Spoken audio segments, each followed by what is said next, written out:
There's one thing that stops us from reaching our goals, or even stop us from even starting towards our journey towards our goals. That is self-doubt. Recently, a student joined my classes, and before joining my classes, she did some self-study, and in that she was practicing few reading comprehension passages. So she did some passages, but she is not able to comprehend what she was doing. So when she first called me, she said that I'm struggling badly with RCs. Though she said that she's from IIT and she has done her graduation schooling. Everything was in English, but she's not able to comprehend the RC passages of GMAT. So when I took her first class, so while she was reading the passage, I just told her, you have to follow a few basic steps. For example, read the sentence, convert that in your own words, read the second sentence, convert in your own words, and connect backwards. So when she was reading, she was not able to comprehend a very simple sentence, though she has read that sentence 5-6 times.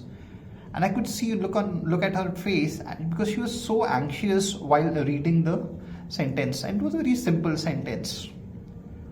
So when I asked what happened, so she said that there is some kind of anxiety inside. So there is, because she has practiced a few passages and she failed badly. So that that failure is not letting her concentrate on what is happening in front of her. So what happens that because we keep practicing something and we are doing it in a wrong way, even sometimes if let's say we are following the right process, but we fail initially, and as we practice more and more, faster we fail, or more failures are there, higher will be the self-doubt. Now there are few ways in which we can get out of self-doubt. So I can just share my experience, because I was really bad with the social skills, because I was like I wouldn't say I was introvert plus shy. There was a lot of self-doubt inside few years back, and initially I want to just get out of that introvertness. I want to connect to more people, talk to more people. So what I did, I started randomly approaching more people, but whenever I was approaching them, I was going blank. I don't know what to say. So there was a lot of failure inside, and more I was trying, and more I was there were more failures, and that is stopping me from even moving forward. So I was totally confused, what should I do? And throughout the day, I was the self-doubt stayed with me throughout the day. I was not even able to focus on the basic day-to-day activities. So if I'm just doing some class, okay, for that time that doubt is not there, because I'm activity. Otherwise that doubt stopped me from even connecting with other things also. And this happened with most of the students who are just preparing for GMAT or any aptitude test. So slowly I understood over a period of time how to get out of it. So there are 3 things that I did. So first step is that when I was I started my journey to get better in my social skills.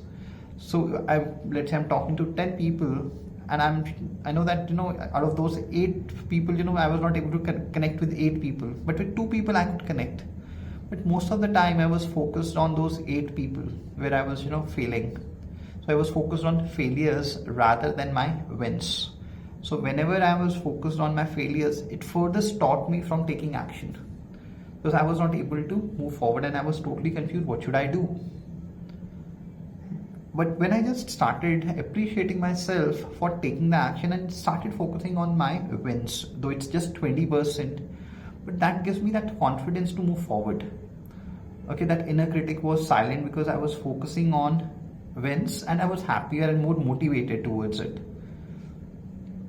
So similarly, if you're just preparing for anything, like in this case, like the student that joined me, so I told her that when she was doing the practice for reading comprehension, did she get all the questions right, or all the questions wrong, or there was some 20% questions right? So she said that 20% questions were right. So I said focus on those 20%. It doesn't mean that you have achieved something, but it will give you that motivation or that enthusiasm to move forward. That's number 1.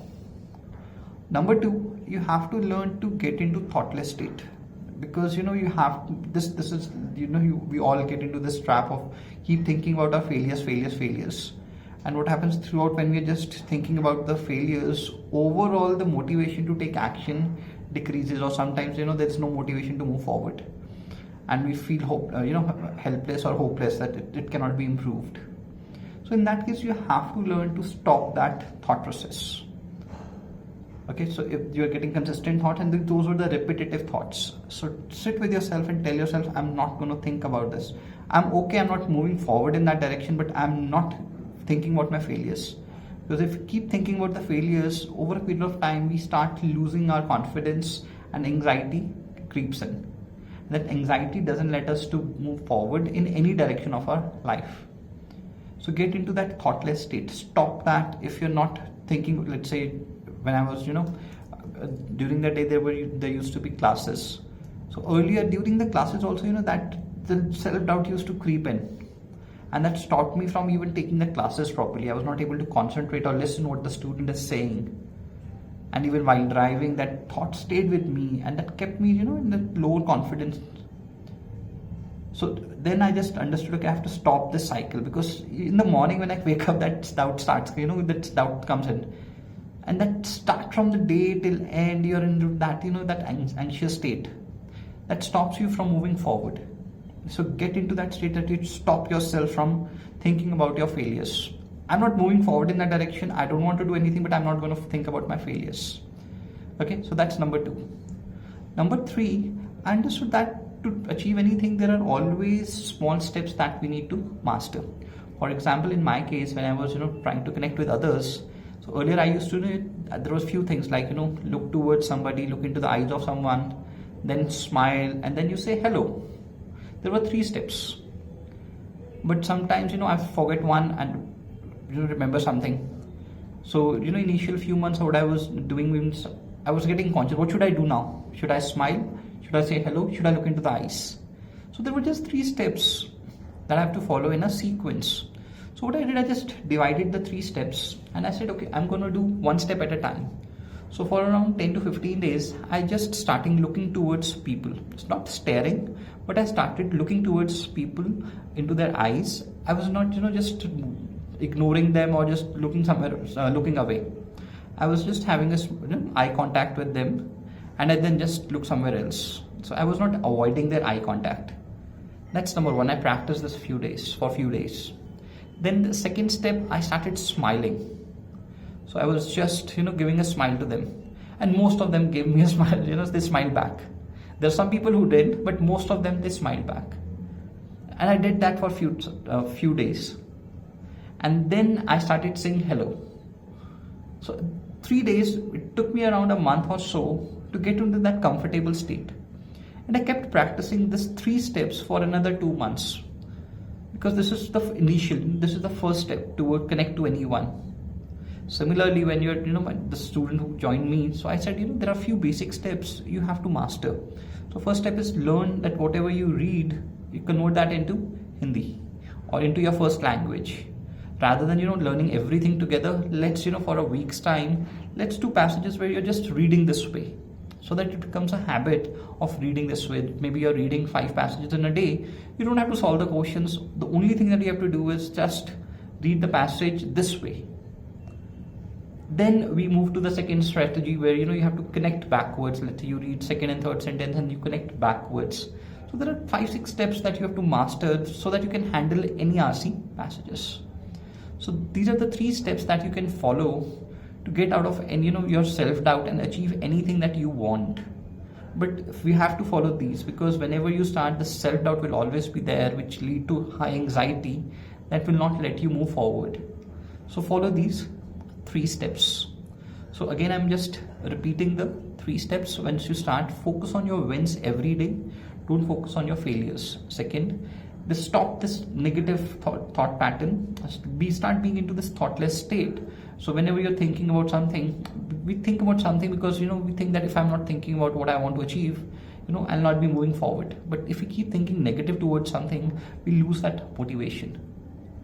Okay, so look at your, get into that thoughtless state. And third, divide the entire process into small Lego blocks. Take one block, spend enough time that you master it. So with this, it will take less time than you think. Just because we keep thinking about something, we think that we are doing it faster. Basically, we are going in the reverse direction. I hope this helps you to achieve your goals. Thank you.